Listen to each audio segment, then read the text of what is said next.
صلہ رحمی کا ہمیں درس دیا گیا ہے، اور جو شخص قطع رحمی کرتا ہے، حدیث میں آتا ہے، اور حدیث بھی بخاری و مسلم کی ہے، حضور نے ارشاد فرمایا لا يدخل الجنہ قاطع رحم، جو قطع رحمی کرتا ہے وہ جنت میں داخل نہیں ہوگا۔ اور آقا کریم علیہ السلام کا ایک فرمان جو کہ متفق علیہ ہے، بخاری مسلم دونوں میں موجود ہے، حضور نے ارشاد فرمایا من کان یؤمن باللہ والیوم الآخر فلیصل رحمہ، جو کوئی اللہ اور پچھلے دن پر ایمان رکھتا ہے تو وہ صلہ رحمی، وہ رشتہ داریوں کو توڑے نہ بلکہ رشتوں کو جوڑ کر کے رکھے۔ حضرت عبداللہ ابن سلام جب حضور کی خدمت میں حاضر ہوئے تھے، آئے تو وہ مناظرہ کرنے تھے، لیکن حضور کے پاس جب بیٹھے تو حضور اسی عنوان سے گفتگو کر رہے تھے کہ جو تم سے تعلق توڑے تم اس سے تعلق جوڑو، اور جو تمہیں محروم رکھے تم اس کی جھولیاں بھر دو۔ تو وہ آئے تھے مناظرہ کرنے کے لیے، یہودیوں کے بہت بڑے عالم تھے، لیکن حضور کے یہ حکمت بھرے جملے ان کے دل میں اتر گئے، اور پھر وہ حضور کو دیکھتے رہ گئے۔ تھوڑی دیر کے بعد آقا کریم نے فرمایا عبداللہ ابن سلام آؤ، کدھر آئے ہو؟ کہا حضور میں آپ کا غلام بننے آیا ہوں، تیری تک کے ادامہ میں مرید ہو گئی۔ سب کچھ واز دیا حضور کے قدموں پہ، نچھاور کر دیا، ایمان کی بہاریں نصیب ہوئی۔ تو یہ لفظ تھے اور یہ اسلام کی تعلیمات ہے، قطع رحمی نہ کرو، صلہ رحمی، دوستیوں کو توڑو نہ جوڑو، ٹوٹے ہوئوں کو جوڑو، شکستہ دلوں کو طمانیت، سکون اور آرام دینے کی کوشش کرو، رشتہ داریوں کے تعلق کو پختہ سے پختہ تر کرو، خون اور دودھ کے رشتوں کا لحاظ رکھو۔ یہ اسلام کا مزاج ہے، یہ اسلام کا دیا ہوا دین ہے۔ حضور نبی رحمت صلی اللہ علیہ وسلم نے ارشاد فرمایا من احب ان یبسط له فی رزقہ وینسع له فی اثرہ فلیصل رحمہ، جو شخص یہ چاہتا ہے کہ میرے رزق میں برکت ہو اور میری عمر لمبی ہو، وہ صلہ رحمی کیا کرے۔ صلہ رحمی کرنے سے عمر میں بھی برکت ہوتی ہے اور رزق میں بھی برکت ہوتی ہے۔ اور جو شخص قطع رحمی کرتا ہے وہ اس بات پہ غور کرے کہ یہ کتنا بڑا جرم ہے۔ حدیث میں آتا ہے رحم کا تعلق جو ہے جب اس کو پیدا کیا گیا تو عرش کے ساتھ لپٹ گیا، تو اللہ تعالیٰ جل شانہ نے اس کو فرمایا کہ جو تیرے ساتھ جڑے گا میں اس کے ساتھ جڑوں، اور جو تیرے سے قطع کرے گا میں اس سے قطع کروں۔ تو صلہ رحمی کرنے والا اللہ کی خاص رحمتوں کا حقدار ہوتا ہے۔ اور اللہ تعالیٰ جل شانہ نے وہ لوگوں کا تذکرہ کیا والذین ینقضون عہد اللہ من بعد میثاقہ ویقطعون ما امر اللہ ان یوصل ویفسدون فی الارض اولئک لہم اللعنۃ ولہم سوء الدار۔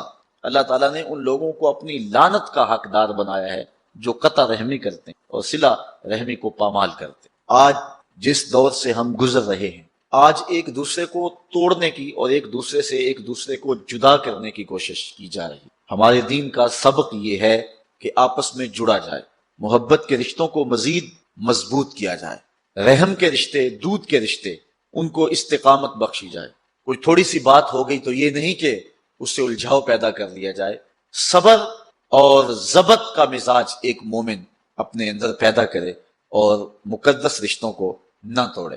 دوسرا بڑا جرم اور گناہ کبیرہ غیبت ہے۔ صلہ رحمی کو توڑنے کے لیے بھی، ان رشتوں کو پامال کرنے کے لیے بھی غیبت کا ایک اہم کردار ہے، اس لیے ہمارے آقا و مولا نے ہمیں غیبت سے بھی منع کیا، اور یہ کبیرہ گناہوں میں بہت بڑا گناہ، بلکہ حضور علیہ السلام نے ارشاد فرمایا کہ الغیبۃ اشد من الزنا، کہ جو غیبت ہے وہ زنا سے بھی بدتر ہے۔ اور اس کی وجہ حضور نے یہ بیان فرمائی کہ اگر کوئی شخص بدکاری میں مبتلا ہوتا ہے تو بعد میں توبہ کر لیتا ہے، لیکن غیبت سے توبہ کرنے سے بھی معافی نہیں جب تک جس کی غیبت کی ہے اس سے معافی نہ ملے، اس لیے یہ بدکاری سے بھی بڑا گناہ قرار پاتا ہے۔ اور اللہ تعالیٰ جل شانہ نے قرآن مجید سورہ حجرات کے اندر ارشاد فرمایا وَلَا يَغْتَبْ بَعْضُكُمْ بَعْضًا أَيُحِبُّ أَحَدُكُمْ أَن يَأْكُلَ لَحْمَ أَخِيهِ مَيْتًا فَكَرِهْتُمُوهُ، ایک دوسرے کی غیبت نہ کرو۔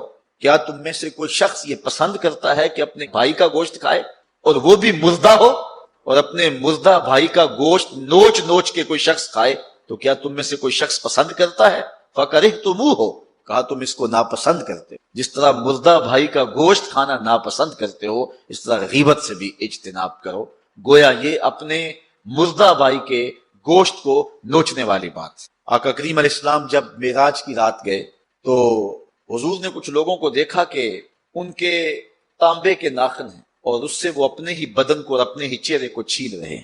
تو جبریل امین سے پوچھا کہ یہ کون لوگ ہیں؟ تو حضرت جبریل امین نے حضور کی خدمت میں عرض کی ہؤلاء الذین یغتابون الناس ویقعون فی اعراضہم، یہ وہ لوگ ہیں جو لوگوں کی غیبت کیا کرتے تھے۔ غیبت ایسے ہی ہے جس طرح اپنے بدن کو نوچنا ہے اور اپنے منہ کو چھیلنا ہے۔ آقا کریم کا یہ فرمان بھی سنیے، حضور نے ارشاد فرمایا، طبرانی نے اپنی موجم میں اس کو لکھا، المستمع احد المغتابین، فرمایا جو غیبت سنتا ہے وہ بھی ایک غیبت کرنے والا ہی ہے، اور صرف زبان سے ہی غیبت نہیں، اگر ہاتھ کے اشارے سے اور گوشائے چشم سے بھی غیبت کی جائے تو وہ بندہ بھی غیبت کرنے والے میں شمار ہوگا اور اس کو بھی اسی طرح سزا بھگتنا ہوگی۔ ایک خاتون کا تذکرہ چلا تو حضرت عائشہ رضی اللہ تعالی عنہا نے اس کا حضور کو بتاتے ہوئے عرض کیا ہاتھ کے اشارے سے کہ وہ چھوٹے قد کی، تو حضور نے فرمایا عائشہ غیبت نہ کرو، تو عرض کی حضور وہ واقعی چھوٹے قد کی ہے؟ غیبت یہ ہے کہ کسی شخص کے عیب کو جو اس کے اندر موجود ہے اس کے پس پشت بیان کرنا، یہ غیبت ہے، اور اگر اس کے اندر عیب نہیں ہے اور پھر عیب اس پر لگایا جائے تو یہ غیبت نہیں ہے، یہ بہتان ہے۔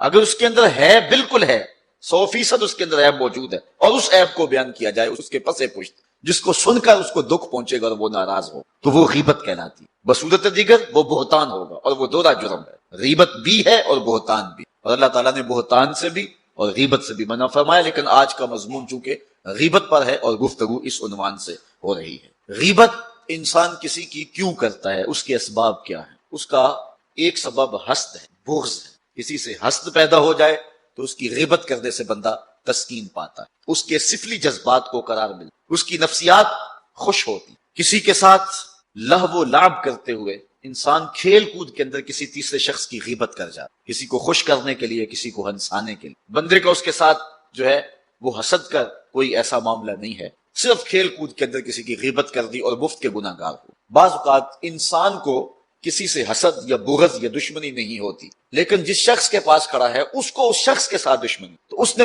اس کا تذکرہ پوچھا، سناؤ اس کی بات، تو اس کو پتا ہے کہ اگر میں اس کی خوبیاں بیان کروں گا تو یہ خوش نہیں ہوگا، تو اس کو خوش کرنے کے لیے وہ اس کے دشمن کی، جو کہ اس کا دشمن نہیں ہے، اس کی غیبت کرتا ہے، اور یہ ایک محرک ہے غیبت کا، خوش اس کو کرتا ہے، ناراض اپنے رب کو کرتا ہے۔ یہ کتنا بڑا جرم ہے جو اس نے کیا۔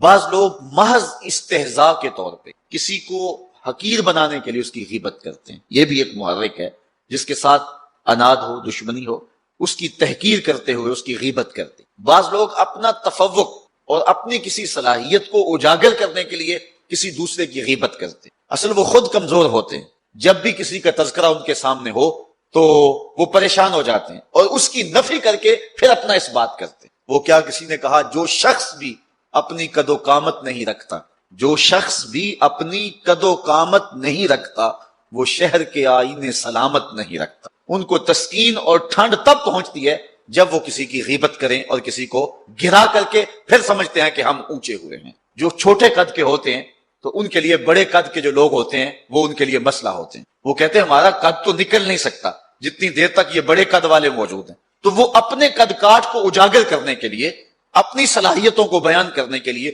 کسی دوسرے کی غیبت کرتے ہیں، اور جب کسی کی غیبت سے لوگوں کے دل میں اس شخص کی وہ عزت باقی نہیں رہتی تو یہ سمجھتے ہیں کہ ہمارا قد اونچا ہو گیا۔ لیکن قد کن لوگوں میں اونچا ہو گیا؟ جو ان جیسے لوگ تھے اور جو غیبت کو سننے کو شعار بنا رہے تھے۔ وہ کتیر شفائی نے کیا خوب کہا تھا، سن رہے تھے کل میری تقریر چند بونے کتیر، میں نے یہ جانا بہت اونچا میرا قد ہو گیا۔ اصل بات یہ ہے کہ یہ ایک احساس کمتری ہے، اور انسان جو ہے وہ اپنے جذبات کی تسکین کے لیے کسی کی جو ہے وہ غیبت کرتا ہے۔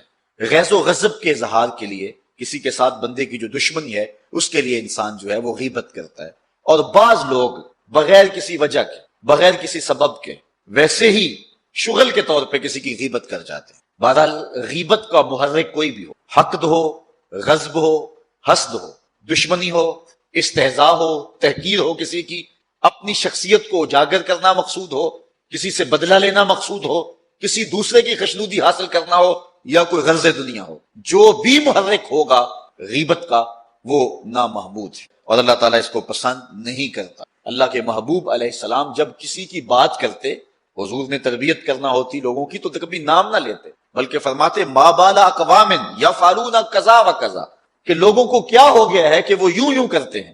تو آقا کریم علیہ السلام کسی شخص کا نام لے کے متعین کر کے کسی کو مشخص کر کے جو ہے وہ ایسا نہ کرتے۔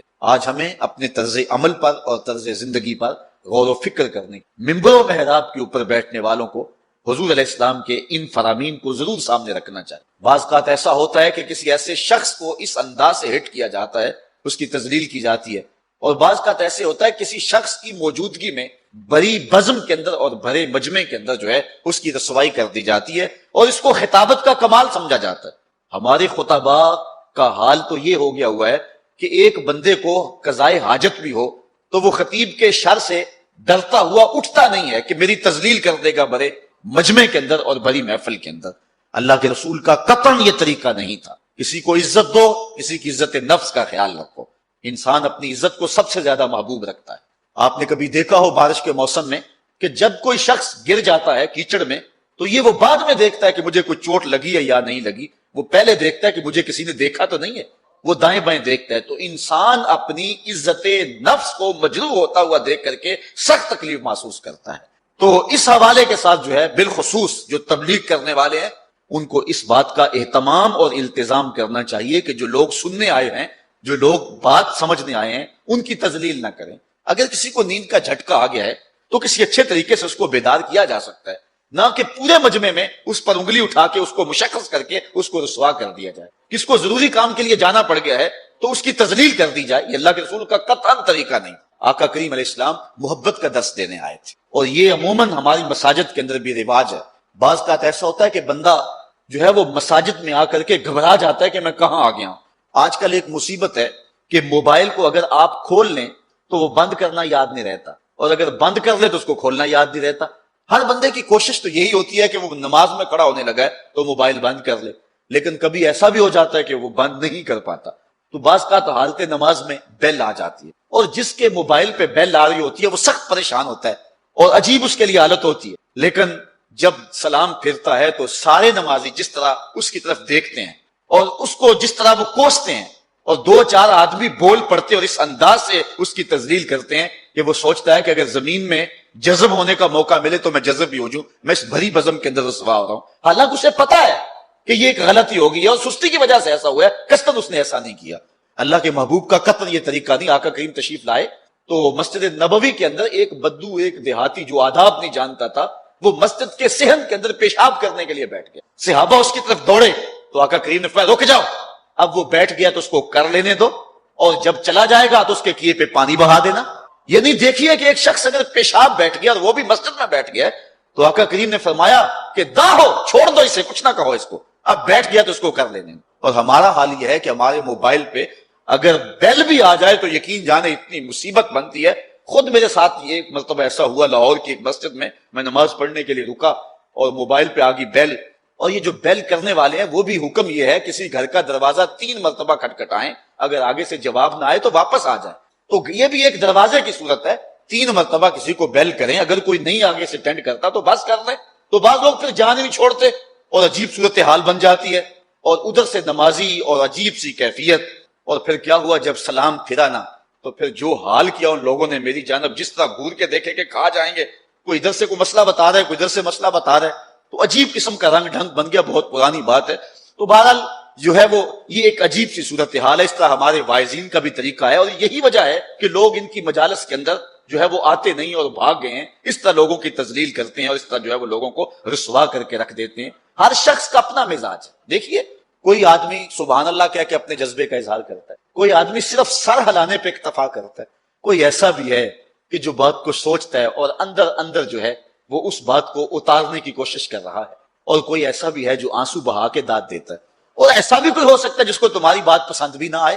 لازمی تو نہیں ہے، مسلط تو نہیں ہے بات، اس لیے تم لوگوں کے اوپر چھوڑ دو نا بات۔ اور تم نے یہ کہا کہ بس سبحان اللہ کہنا اور ہاتھ کھڑے کر کے کہنا، اور ہاتھ بھی دونوں، اور پھر ہمارے نقیب جو حال کرتے ہیں، یہ دکھڑے ہیں، یہ میرا مضمون تو نہیں ہے لیکن مضمون کے ضمن میں بات آگے اور میں کر رہا ہوں۔ وہ جس طرح وہ کرتے ہیں کہ جس نے مدینے جانا ہے وہ ہاتھ کھڑا کرے، ایک مجلس میں نے کہا میں مدینے جانا بھی ہے اور ہاتھ بھی نہیں کھڑا کرتا، فرمایا کلمتان حبیبتان الی الرحمن۔ تو یہ جو سجا قائم ہوا ہے تو یہ حضور کی زبان کی فصاحت ہے، حضور کی بلاغت ہے، حضور کی زبان کی سلاست ہے، حضور کی زبان کا حسن ہے، حضور کی زبان کا جمال ہے، حضور کی زبان کی خوبصورتی ہے۔ وہ بولیں تو پھول جھڑتے ہیں، وہ مسکرائیں تو پھول جھڑیاں پھوٹتی ہیں، وہ دہن جس کی ہر بات وہی ہے خدا، اونچائے علم و حکمت پہ لاکھوں سلام۔ تو اس لیے یہ سجا ہے کلمتان حبیبتان الی الرحمن، نشہ نہیں آنے لگتا اس کو پڑھتے ہوئے. اللہ اکبر. تو اللہ کے محبوب فرماتے ہیں کہ دو کلمے اللہ کو بڑے محبوب ہیں. خفیفتان علی اللسان، وہ زبان پر بھی بڑے ہلکے ہیں. ثقیلتان فی المیزان، لیکن ان کا وزن میزان پر بہت زیادہ ہے. ثقیل ہے میزان کے اوپر. یہ خبر مقدم ہے اور اس کا مبتداء مؤخر بعد میں آ رہا ہے. اور عرب یہ کرتے ہیں کہ جب کسی چیز کی تشویق پیدا کرنی ہو، شوق پیدا کرنا ہو، تو پھر خبر کو مقدم لاتے ہیں مبتدا سے. اس کا مطلب کیا ہے کہ وہ شوق پیدا ہو. اب آپ کو سننے کے لیے بےتابی ہے نا کہ وہ کون سے کلمے ہیں. اب کلمے وہ مبتدا تھے اور یہ جو پہلے ہے یہ خبر ہے. خبر پہلے دے دی، مبتدا بعد میں آ رہا ہے. اور اگر آپ کی توجہ ہو، وہ مبتدا بھی تو بعد میں آیا تھا. اگر آپ کی توجہ ہو، نگاہ عشق و مستی میں وہی اول وہی آتا، وہی قرآن وہی فرقان وہی یاسین وہی تھا. وہ بھی تو مبتدا تھا نا، لیکن آیا سب سے آخر میں. اول آخر دو میں پاسے ہو مل کھلوتا. تو اس میں بھی حسن ہے. تو یہاں خبر کی تقدیم اس لیے ہے کہ جن کلموں کی طرف لوگوں کو لانا ہے اس کا شوق فراں پیدا ہو جائے، آپ کی سماعتیں بچھ جائیں. بولو نا کون سے کلمے ہیں جس کے لیے 1 گھنٹے سے تقریر کر رہے ہیں، جس کے لیے انہوں نے عبادت پڑھی ہے، جس کے لیے یہ محفل سجی ہے. شوق فراواں دل میں پیدا ہو گیا. بولو نا وہ کلمے کون سے ہیں. سرمستی صحبائے بطحا بھی بڑی شے ہے. ذرا صحبائے بطحا کی مستی اور اس کا رنگ اور اس کا آہنگ اور اس کا جمال، پھوٹتا نور، اجالے، روشنیاں، ضیائیں، اس کے دامن سے نکلتی ہوئی شعائیں ذرا ملاحظہ کیجیے. کلمتان حبیبتان الی الرحمن. 2 کلموں میں اتنی شان رکھ دی کہ اللہ کو محبوب ہے. تو علماء نے کہا کہ کلمے بھی محبوب ہیں اور کلمے بولنے والا بھی محبوب ہے. تو حبیبتان اگرچہ یہ صفت ہے کلمتان کی، لیکن جو ان کلموں کا قائل ہوگا، ان کلمات کا تلفظ کرے گا، ان کو بولے گا، تو وہ بھی اللہ کی محبوبیت کے دائرے میں آ جائے گا. اللہ اکبر. تو سوال یہ اٹھا کہ 2 کلموں سے اللہ کی محبوبیت کے دائرے میں آ گئے. کہا وہ رحمان جو ہے. اللہ اکبر. وہ رحمان جو ہے، جب رحمان ہے تو پھر وہ یہ نہیں دیکھتا تم نے کیا کیا، وہ دیکھتا اسے پسند آ جائے. جو پیا من بھائے وہی سہاگن.